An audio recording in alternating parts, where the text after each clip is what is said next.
Hey everybody, just getting started here, and I am at the beach over here in Nazare, Portugal. Hi Hannah, good to see you. Hannah from Texas and Hannah from UK. Nice. Got a pair of Hannahs on here today. So you can see behind me a little bit of the beach, and as I get ready here to go, change my glasses out so I can see the chats better. Marie, sorry. Yeah, so good to have you guys here with me tonight. And it's kind of interesting as I came out of the out of our place we're staying. I dropped my gimbal. It fell. I thought it was broken. It just popped and came apart into two pieces. I got Robin B and Philip. Nice to see you guys. So I'll show you over here a little bit of Nazare before we go down to the beach. So this is where we're staying. Over here, I'll zoom in a little bit. This place here by the sea, it's called By the Sea. You see that? We're actually not on the corner there. We're over on the other side. So we do get a little bit of a view of the beach. Not a full view, but it's kind of cool. But we are, let's see, pan around here a little bit this way. Kind of go slower. Let me zoom back out. You can see yesterday we were over there on the top of that peak over there and watching the giant waves in Nazare. Let me zoom in over there so you can see that. And that little stub sticking out up there at the top is a lighthouse. And those walls up there are the walls of a fort, an old fort that was up there. So they have a little museum up there, and then display some of the surfboards of the surfers that surf over here, the giant waves in Nazare, the biggest waves in the world. So anyway, that's where we were yesterday. So today, it's our last evening here. We're going to be leaving tomorrow. I thought it'd be nice just to kind of do a little sunset beach tour. And thank you guys for coming. So we still got about 8 minutes left to get started. I thought, and here's a little bit more of the town, Nazare. So let me back up one more notch here. You can see a little better. And you can see there's some of these buildings are kind of pretty colors and things like that. It's a nice little cobblestone sidewalk going down the next to the street here, away from the beach, and it looks like you can see some pretty big waves coming up over there. Oh yeah, I think so too, Hannah. I love that yellow color. It's really bright. And we got Anne from UK also on here. Thanks for coming, Anne. So yeah, as we get started here, I'm going to walk down here. There's some kind of cool boats that have real neat colors on them that we've seen in some of the videos that when we've looked at the videos for Nazare on YouTube and stuff like that. And since we're this close, I wanted to come down and see those.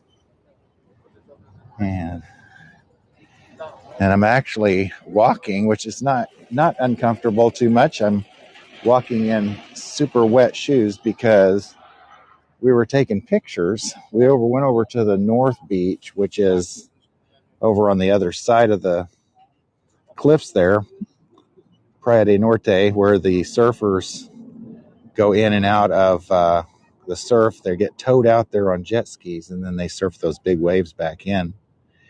Taking some pictures. I had a tripod set up and my big telephoto lens on there, and thought I was in a really good spot. I was taking some good pictures, and then all of a sudden, I was wet up to about halfway up to my knees.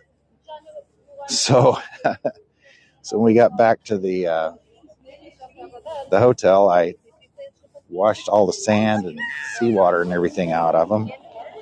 And then had to put them back on, but that's okay. At least it didn't get my camera wet. It just the bottom legs of the tripod got wet. So and there's as you can see, we're still in the winter season, but in the winter season of Nazare, it's still fairly warm. It's like in the 50s Fahrenheit here. A little bit of a breeze, but this is the season, the peak season for the giant waves. So a lot of surfers come over here. Still a fair number of tourists. And I'm just going to keep panning over here, kind of take a look again at the beautiful Atlantic Ocean.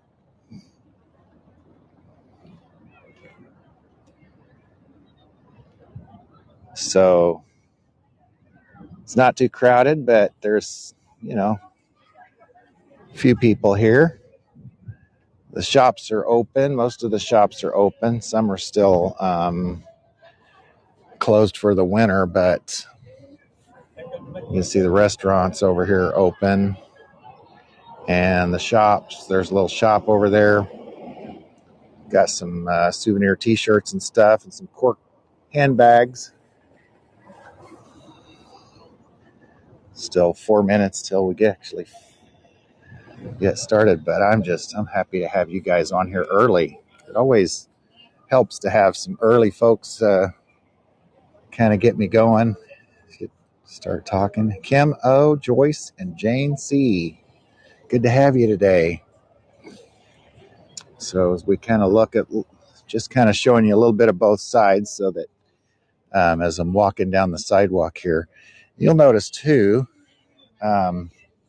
in Portugal, not only are the sidewalks cobblestone, but the streets are cobblestone as well. Many of them, especially in the towns. Now, of course, out on the highways, they're asphalt, big highways. Speed limits on the highways usually top out at about 120 kilometers an hour, which is about 80 or 85 miles an hour. But it's a beautiful evening here in Nazare, Portugal. And see the little kids playing out here. They're playing some form of soccer or football, as they call it here in Portugal and Europe. Of course, it's a bigger sport, I think, here than American football is in the U.S., believe it or not. Hey, Jose from Mexico. Mark from the U.K. Got you on here. There's a little shoe store across the way. Sapaterias. So Portugal, the Portuguese language is a little harder to learn than Spanish. Hey, it is great to be in Nazare, Portugal, Joyce. Thank you. So some of the words are similar. You see Sapaterias. I think the Spanish word is zapata with a Z. I say Jose might be able to help me with that. And it's like they're having a big sale, 70% off. Might have to go check that out. I think I mentioned to you a little earlier that my shoes got soaked from the beach earlier today when we were over on the other side taking pictures of the surfers and the cliffs over there on the other side. So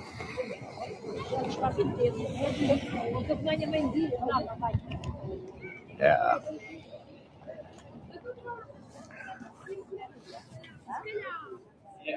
Hey, Kim D, how you doing?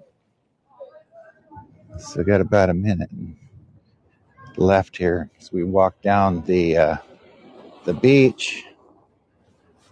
So just kind of thought I'd make a big circle and not go all the way to the end down there of the beach, but about halfway, and then we'll end up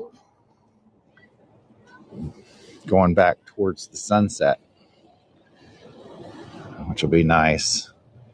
And I scheduled this a little bit earlier though, so even though we may be right before sunset when the scheduled time's up, I'm going to leave it on as long as my battery holds up on my phone and all that, so that we can catch the sunset.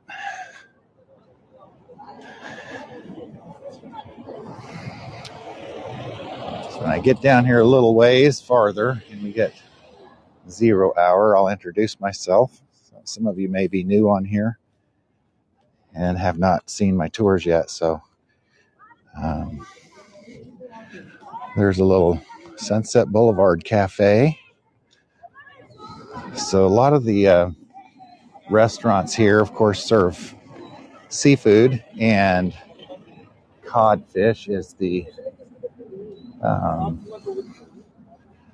cod is the main ingredient in a lot of seafood recipes here.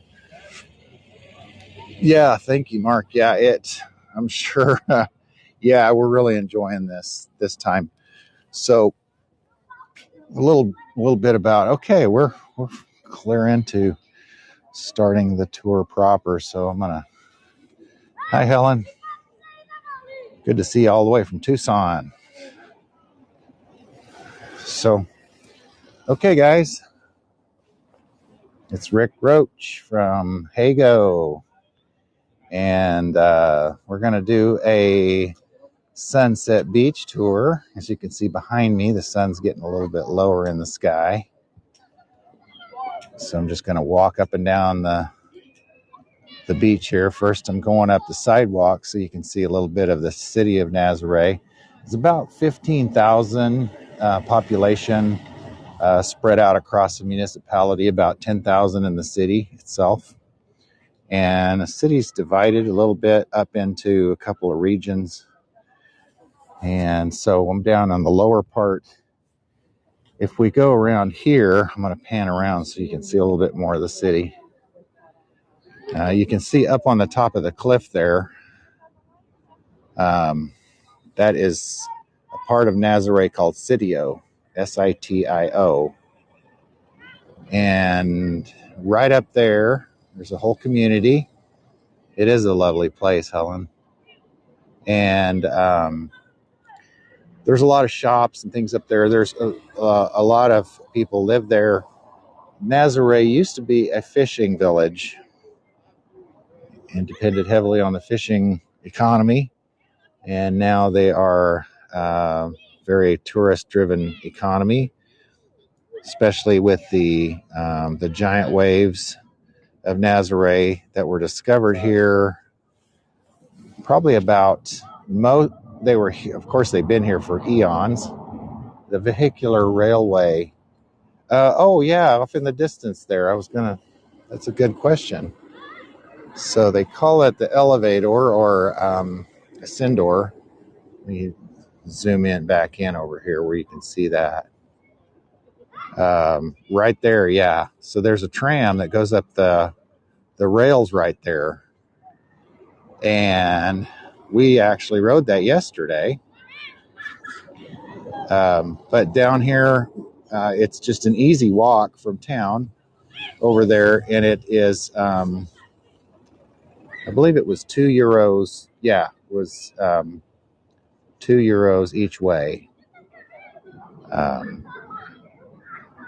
So Lori and I were able to go up and down all the way to Sitio and back. And today we have a car.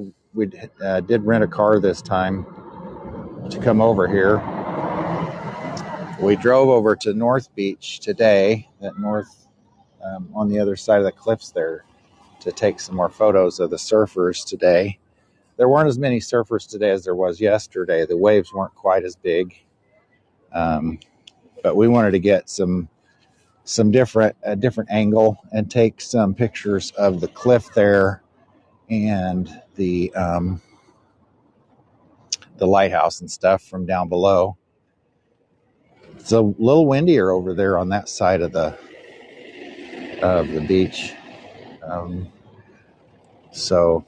But what brings in those big waves, of course, in the winter, there's a lot of storms out in the Atlantic. So when those waves come in, there's a 16,000 foot deep canyon of water under the ocean out here.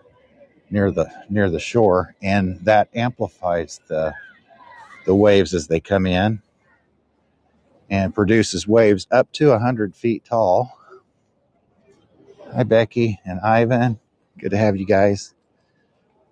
And so that's like the holy grail for these extreme pro surfers that come from all over the world.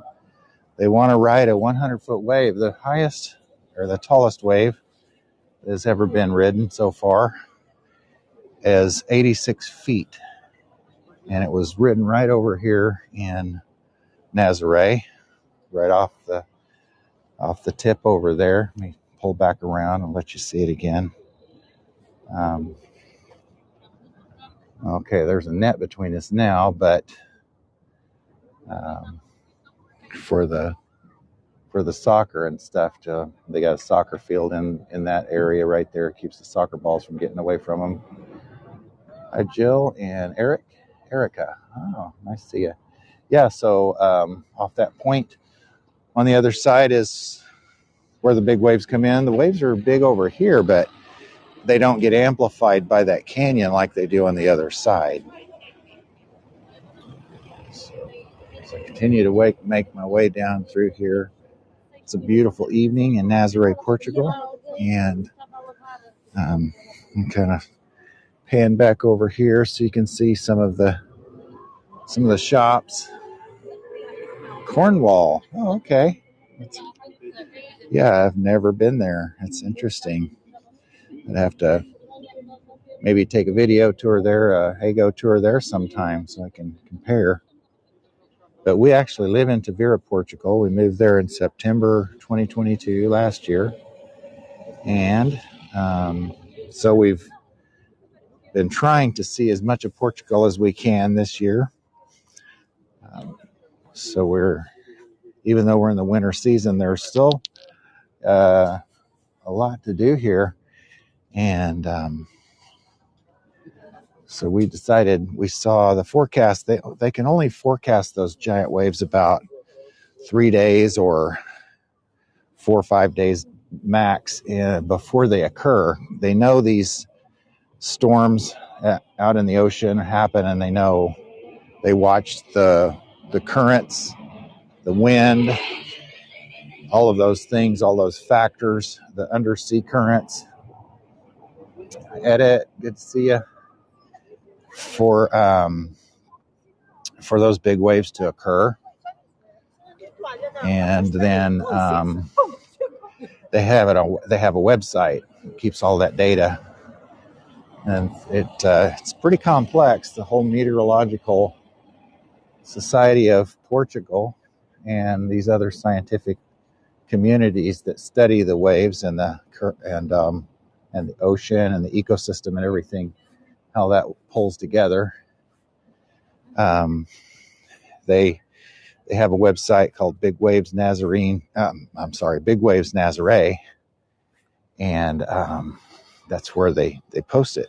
So Lori just happened to we were looking for a place to do a Hago tour this week, and we looked over at a little town in Spain called Cadiz, which we might go to soon, another week or two.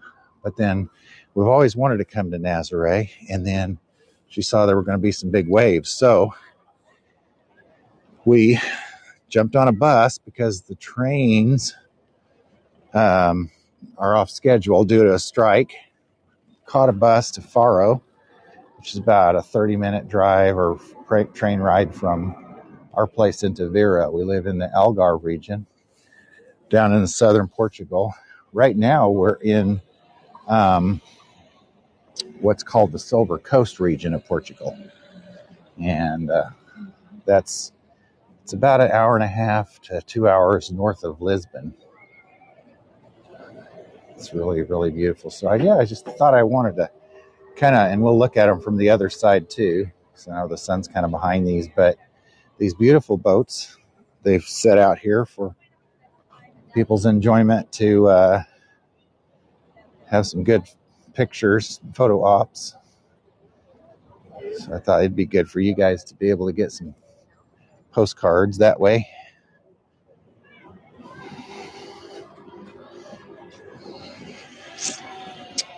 Oh, this is interesting. When I get up here, I'm going to pan across the street. There's a little playground. It's really colorful. It's nice. But, Jeanette. Okay, let's see here. I'm going to do a little view of the placard here so that you can get a postcard of that if you want to save that for your information. It says rowing boat registered in the Port Authority of Nazare for local fishing with angling equipment and unspecified nets.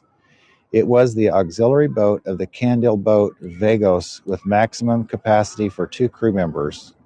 After having belonged to João Pombino Vagos, both boats were acquired by Dr. Joaquim Manso Museum in 1981. DR. I don't know. At the stern, it had a crosshead with 2 oil lamp lights, a lighting system used in this type of night fishing which simultaneously illuminated the fisherman's space and attracted the fish. So that's what we're looking at here in these boats. All right, whoops. Got Krista and Mel and Jeanette joining, and Tina, Marlo, Faith. Hi, guys. Got a lot of you jumping on here. That's cool. But yeah, it's a nice evening. So there's Indian cuisine and kebab over there. Here is a kids' playground, very colorful, all kinds of playground equipment. And I didn't even realize this was here. So Lori and I are going to have to check that out. They says Cultural Center of Nazare. And I see they got a gift shop up front here. So that would be something to see. Maybe we'll check that out in the morning and stuff.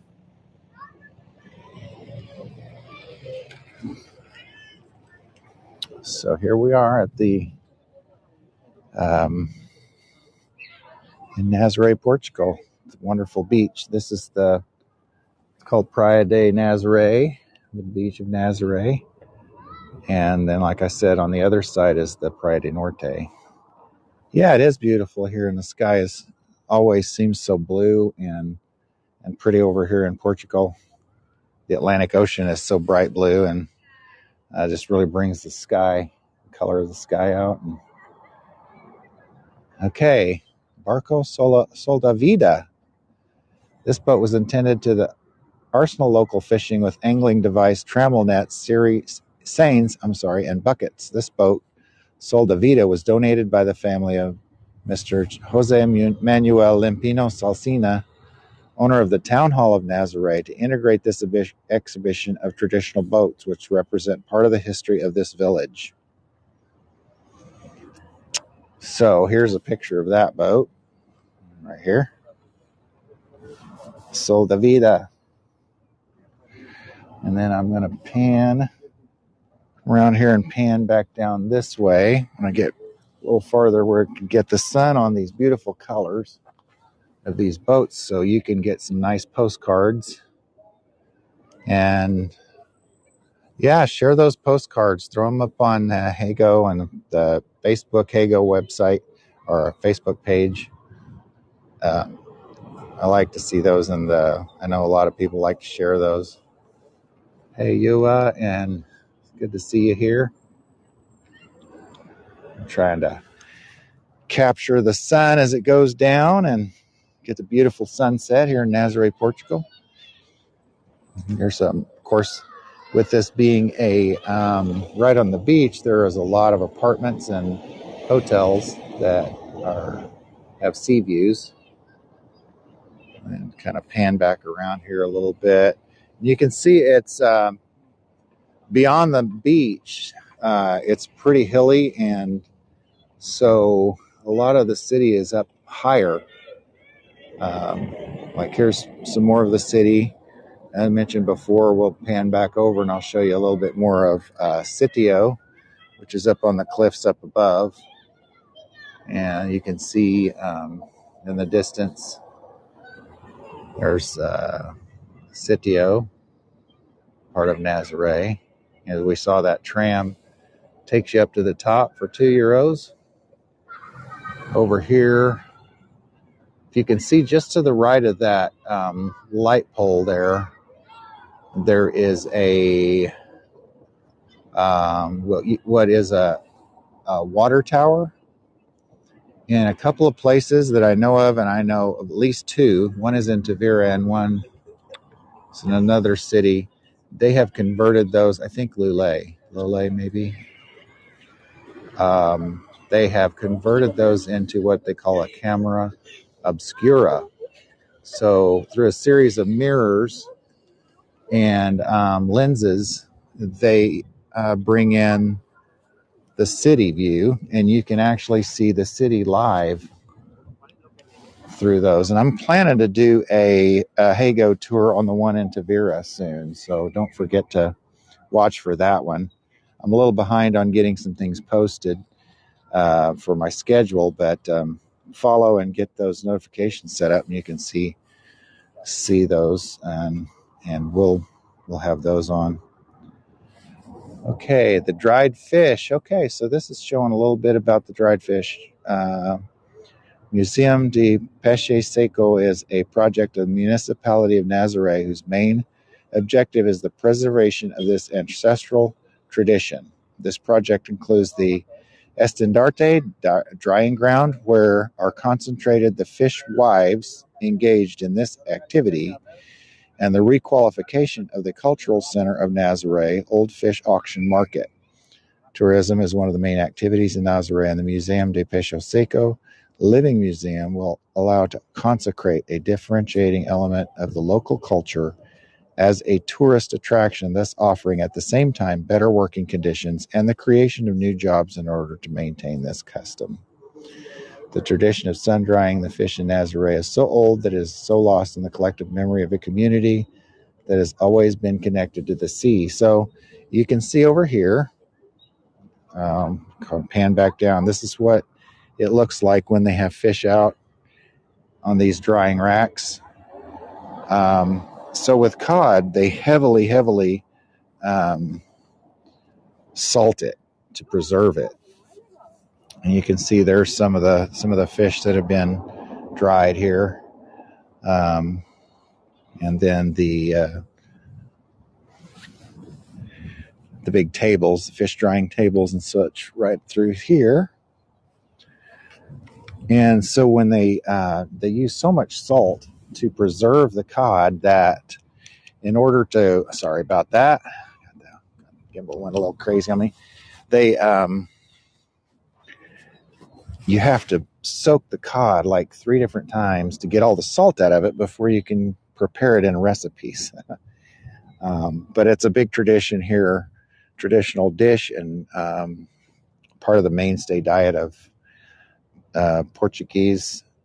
And also there's all kinds of seafood, of course, here, anything that comes out of the Atlantic, salmon, sea bass, octopus.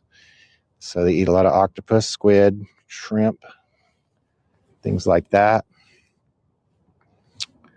So now I'm down on the kind of edge of the boardwalk here. There's a little bit of the sun out over the Atlantic. Just kind of panning a little bit back this way.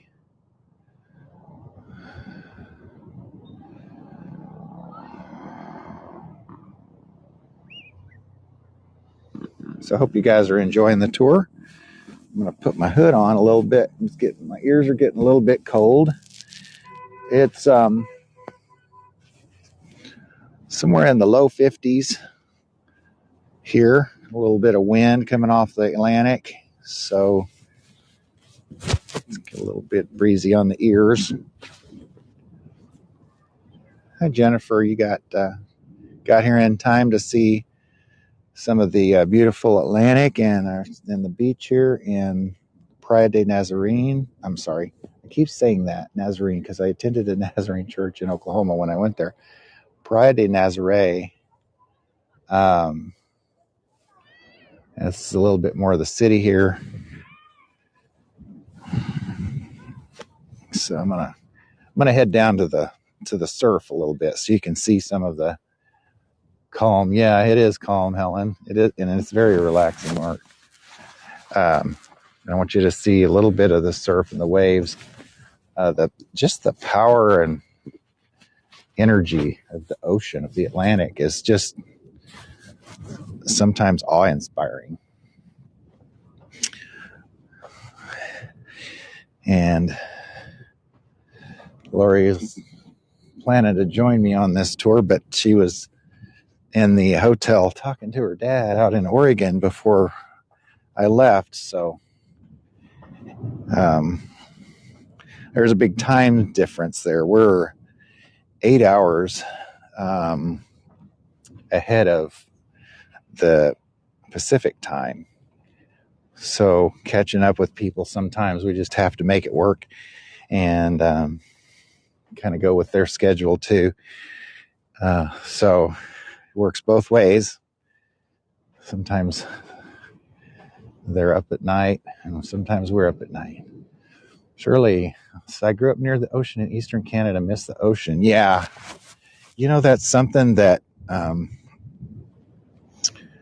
is amazing, how you get connected to places. I know I grew up in the Willamette Valley in Oregon, and so for me, I miss the mountains, the trees, the tall, fir trees and pine trees and things like that in that area, especially the mountains. But we went to the coast a lot too, because we lived about maybe an hour to hour and a half away from the ocean, probably less than an hour. Now that I think about it, depends on which part of the ocean we went to. So, yeah. So I'm going to be careful down here. As I mentioned yesterday, not yesterday, but earlier in the day, we were taking pictures over there on the North Beach, and I got my feet wet. So here's beautiful sunset this evening.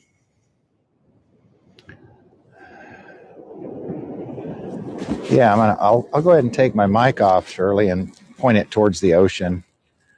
See if we can get a little bit more sound of the surf here.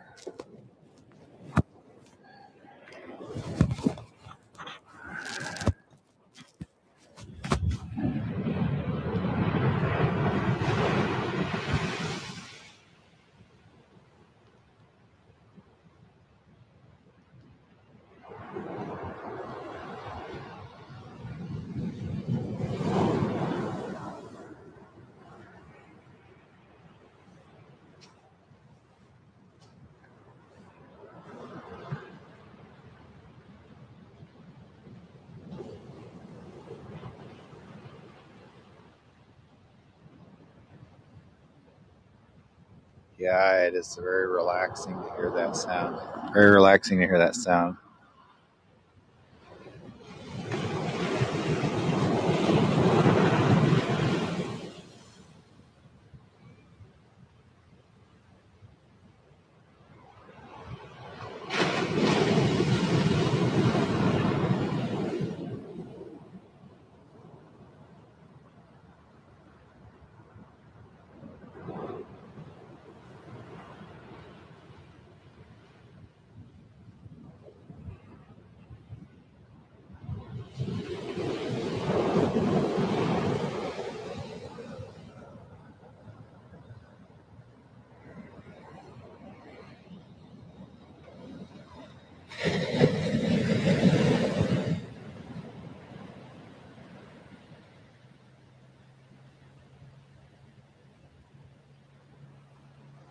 I think when I looked at the tide tables, the tide was at low tide about 15 to 30 minutes ago, somewhere around in there.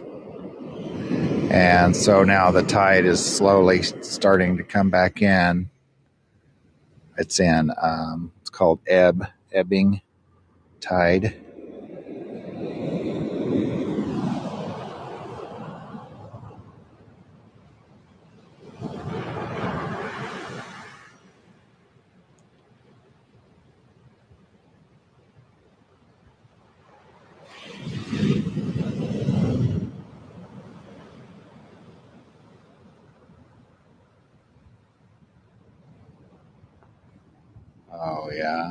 Did that today. Oh, that's good, Shirley. I'm glad to bring that to you.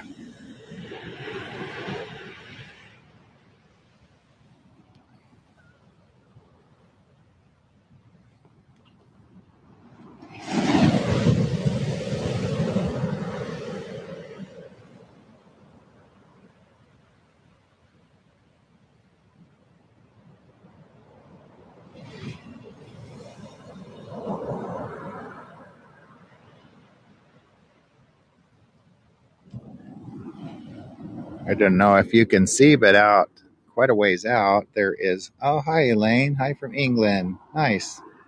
Much better than 5 feet of snowbanks. Oh, Kim, yeah. Yeah, it's a big change from that.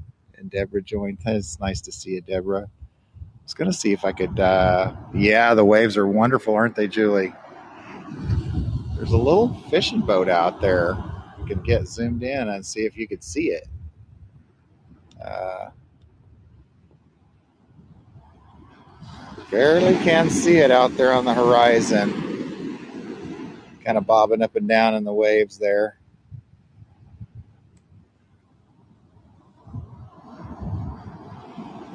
It kind of just disappears in when the wave comes up on this side of it, and then it pops back up.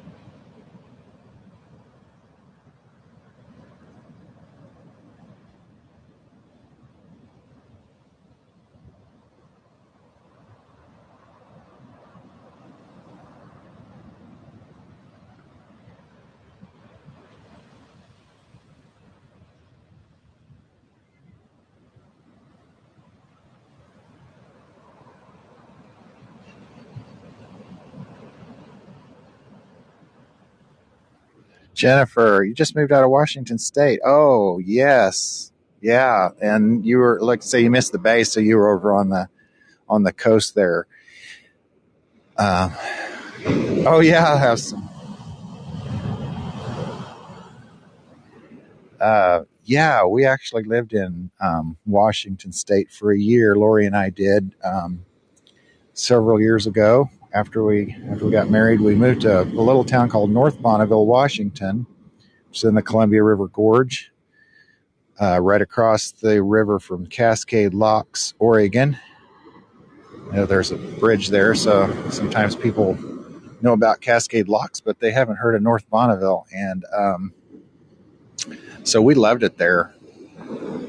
And we had a newspaper business, photography business, and was starting to go well, get some traction, and then COVID hit and killed those businesses. So we ended up moving to Eastern Oregon for a couple of years. And that's where we were before we moved here to Portugal.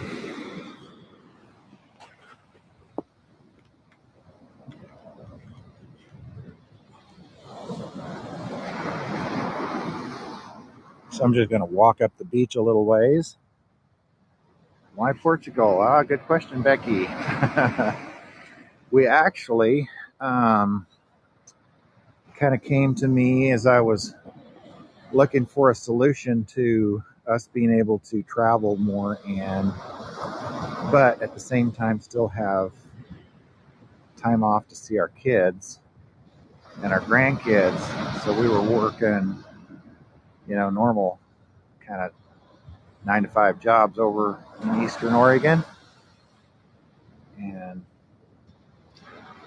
we were only getting about 2 weeks a year vacation. Oh no, we don't speak Portuguese yet. Um, just really need to learn that. But anyway, to finish up that story, I saw something on uh, retiring overseas, and Portugal was at the top of the list for uh, one of the least expensive places to live, with with a good health care. It's a safe country, good transportation, good infrastructure, good Wi-Fi. And so we decided to take a leap of faith and move over here, start trying to get some traction on Rick and Lori's Grand Adventure, our website, and we have a Facebook presence and those kinds of things. So we've been working on that some since we've been here in Portugal. We have some things on there documenting our travels in the U.S. I don't know if some of you guys may have been with me on Hago when we visited the U.S. in December and January, and I did some Hago tours on U.S. Route 66. So I lived in Oklahoma for 40 years and went back and forth to Oregon to see family and things. And when Lori and I got married, we made several trips back and forth on parts of old U.S. Route 66. It's actually the highway system, the international, the freeways. But now, but you can veer off and get onto some parts of the old road and see those things. So anyway, Portugal, yeah, we went through the process. There is a lengthy process. You apply for what's called a D7 visa, and it's a residency visa, long-term. Well, the D7 is for a long-term stay, while you apply for residency in the country through the immigration services. And so we went through that process, and we just got our residency permit at the end of January. Got our cards, so that's good for 2 years for us to stay in the country for 2 years. Hi, Ronnie Lynn and Becky and Kime, Sarah F, all coming in. It's good to see you guys. We're just enjoying this beautiful sunset.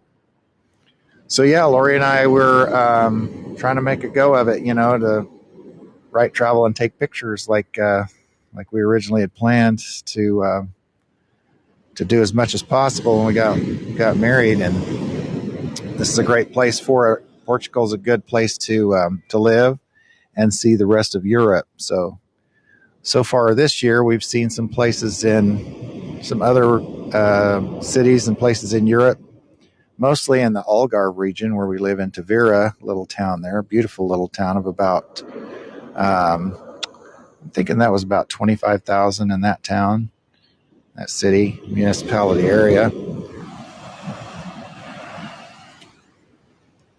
So that's the warmer part of Portugal and sunnier, and a lot of people go. Yeah, Becky, you do have to prove either a steady income or enough assets to draw from to support yourself in the country. And the formula they use is for a person to be able to have assets and income available that's equivalent to the I'm trying to think of the word, the minimum wage salary for Portugal, for the Portuguese citizen. And so as a couple, Lori and I, we, registered as a couple, a married couple. And so if you're married, you have to prove that you have one person is able to have minimum wage of salary per year, and then the spouse has to have 50% of that amount.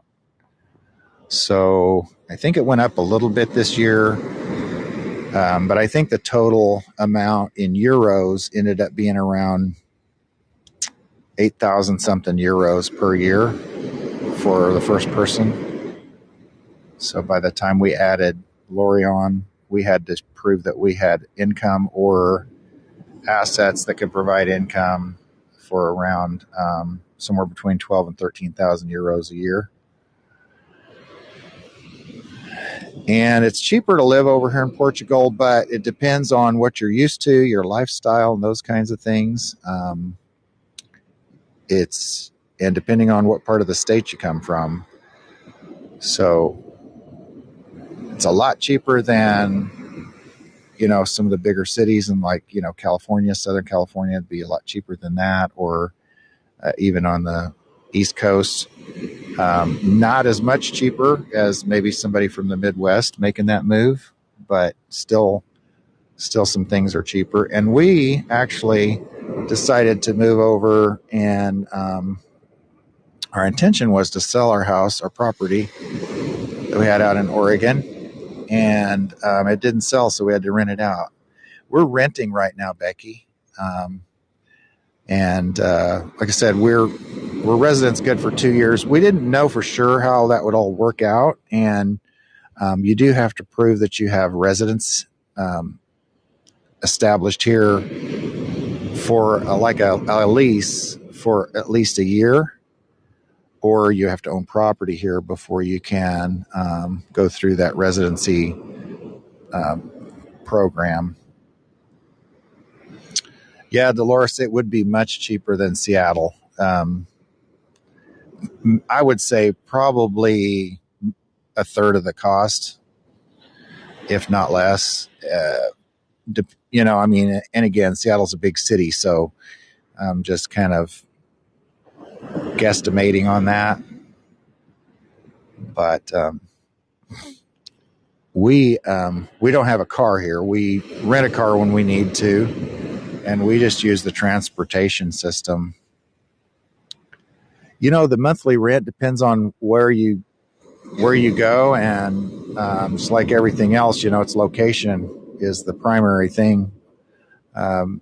So in an area like the Algarve, the rents are a little bit higher. One reason is that landlords in the Algarve, they like to just rent for partial of the year. They like to rent out seasonally for the tourists that come there in the summer, because they can rent out for 3 or 4 months. They can make as much as they would if they rent to another person for a whole year, and then they can have the place available for other renters or Airbnbs and things like that. So, but anyway, to answer your question, you could go anywhere from 500 or 600 euros probably for like maybe a 2-bedroom, all the way up to the sky's the limit. In Tavira, I've seen prices there for 3-bedroom apartments run about 900 euro, sometimes 1,000 euro a month. We do belong to some expat groups, Dolores. There is a group over in Tavira. There's actually several groups. So they have a couple that are called the East Coast Guys and the East Coast Girls. And so those are just monthly meetings, get-togethers with expats from basically any expats in the area, but all speaking English. So there's a lot of expats from UK and Portugal, as well as the Americans are really kind of starting to discover Portugal more as a place to retire or to work if you can work online. It's a nice place to come and live and work online. So it's becoming very friendly to what's called the digital nomads, people that like to travel and work online, make a business online, or work for a company online.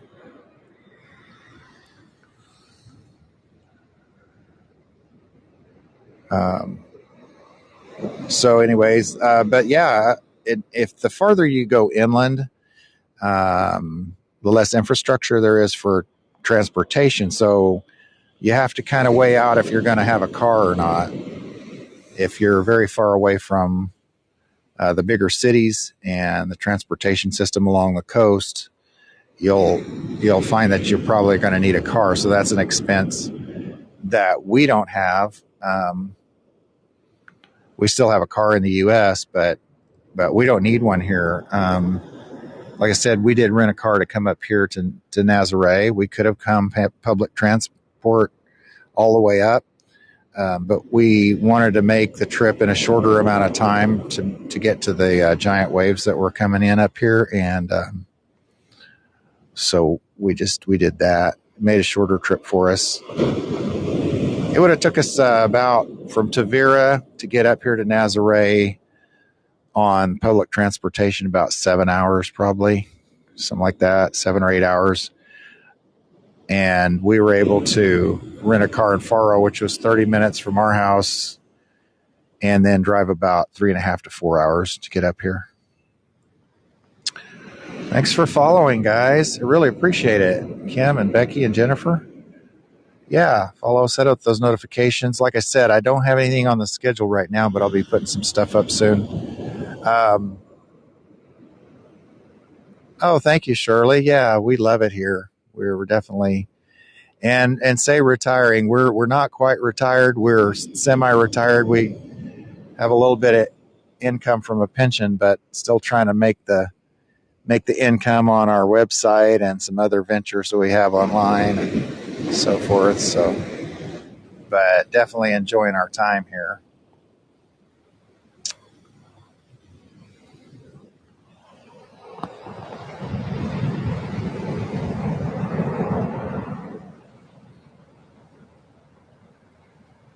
Thanks for following, Joe. Yeah, and if you guys, I appreciate all your support being here on these Hago tours with me. I love to share these things. And so if you feel led, to leave a review or share your postcards. And yeah, you're right, Shirley. Yeah, we're just, when you got the travel bug, it's like we just love to find new places, learn new things about places. And thanks, Jill. That really helps. Thank you for that generosity. And so tips are appreciated, and you are welcome to share your postcards. Some reviews. I'm going to pan back around here as I've been on the ocean for about quite a bit, which I know was what you're looking for. But I wanted to just kind of show the city and the evening light. And as we hit golden hour, it'll kind of light up and be very beautiful and make some good postcards for you. Oh, thanks, Kim. I do appreciate that. I don't have any training in this. I'm not a professional guide or anything like that. I'm not, I've done some photography, but not even a lot of that. But this is easy. Hago makes it easy with the platform and being able to just use a smartphone and a gimbal and a microphone. Thank you, Shirley. I appreciate that. So yeah, the sky is blue and reminds me of Periscope. Yeah. Oh, thank you, Ronnie Lynn. I'm glad you do like those my tours, and I'd love doing them. So I'll be doing some more when we get back to Tavira, of the city of Tavira and the surrounding areas there in Algarve. We're planning to travel over into Spain at some point in the near future. The beach here is called the Beach of Nazare, or in Portuguese it is called Praia de Nazare. Praia is the Portuguese word for beach.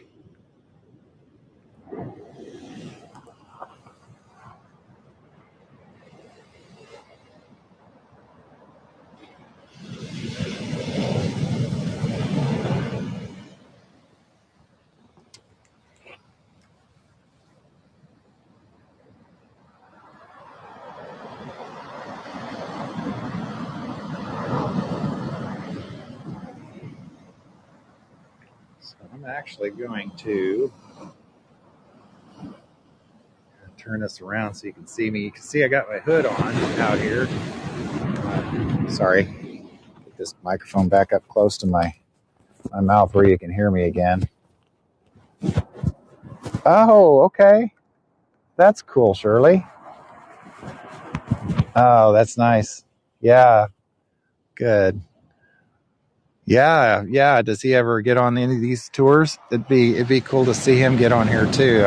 He could probably even add some color commentating to to my stuff, because he's Portuguese and more familiar with these areas.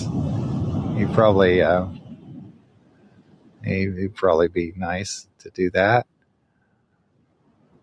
He knows where I am. Yeah, yeah. Nazare is a great beach town.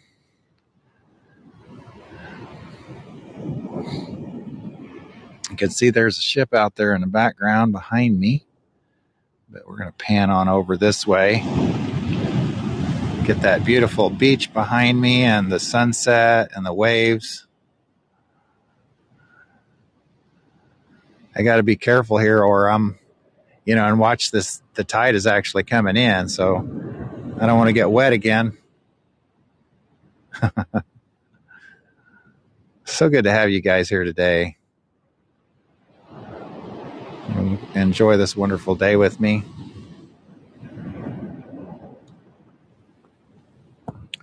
You can see I'm gonna flip the screen here and show you a little bit. Oh, thank you, Helen.